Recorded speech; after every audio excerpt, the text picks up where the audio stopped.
তরকারিটা কিন্তু আমি নামিয়ে নিচ্ছি আলাদা একটা গামলায়। তো এবার রেখে দেবো একটু ঢাকা চাপা দিয়ে। জিরেটা একটু কালো কালো হয়ে আসছে, তারপরে কিন্তু আমি পেঁয়াজ কুচি দিয়ে দেবো এবারে।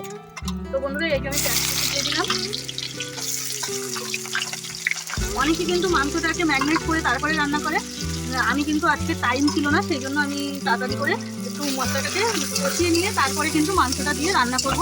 সবভাবেই রান্না করা যায়, কিন্তু আজকে আমি এইভাবেই রান্না করছি। এটাও কিন্তু খেতে খুব সুন্দর লাগে, তোমরা দেখো। গ্যাসটাকে কিন্তু আমি একটু লাল লাল করে নিচ্ছি।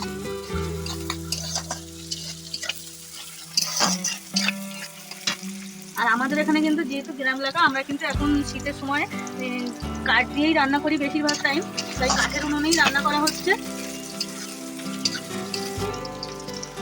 তো পেঁয়াজটা কিন্তু প্রায় লাল লাল হয়ে এসছে। এবার কিন্তু আমি এটা লাল লাল হয়ে এসছে, আমি কিন্তু এবার একটু লঙ্কার গুঁড়ো দিয়ে দেবো। লঙ্কার গুঁড়োটা আগে দিলাম না, কারণ লঙ্কার গুঁড়োটা দিলে আমি মশলাটাকে কিন্তু সেভাবে লাল করতে পারবো না, যেহেতু তোলায় লেগে যাবে করার। একটু জল দিয়ে দেবো, কারণ মশলাটা আরেকটু বেশি করে কষিয়ে। তো এবার কিন্তু আমি মাংসটা দিয়ে দিচ্ছি।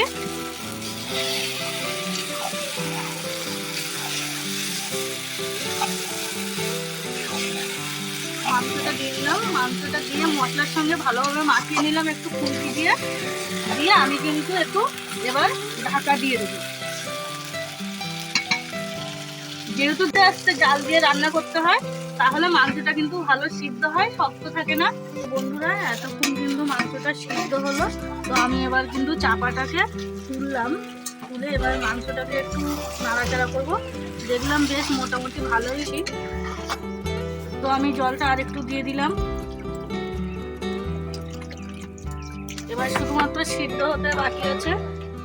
জলটা টেনে আসলেই কিন্তু আমার মাংসটা পুরোপুরি রান্নাটা কমপ্লিট হয়ে যাবে। তো ঠিক আছে, আবার দেখাচ্ছি তোমাদের মাংসটা কমপ্লিট হওয়ার পরে। তো দেখো বন্ধুরা, আমার রান্না কিন্তু পুরো কমপ্লিট। এবার শুধু গরম মশলা দেবো, একটু গরম মশলা দিলাম, দিয়ে তরকারিটা কিন্তু নামিয়ে নেবো। এবার ফুট যখন আসবে তখন কিন্তু তরকারিটা নামিয়ে নিতে হবে।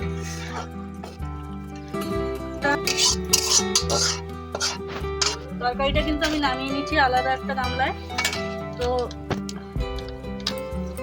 এবার রেখে দেবো একটু ঢাকা চাপা দিয়ে। চাপা দিয়ে দিলাম তরকারিটা। কেমন লেগেছে বল দেখি।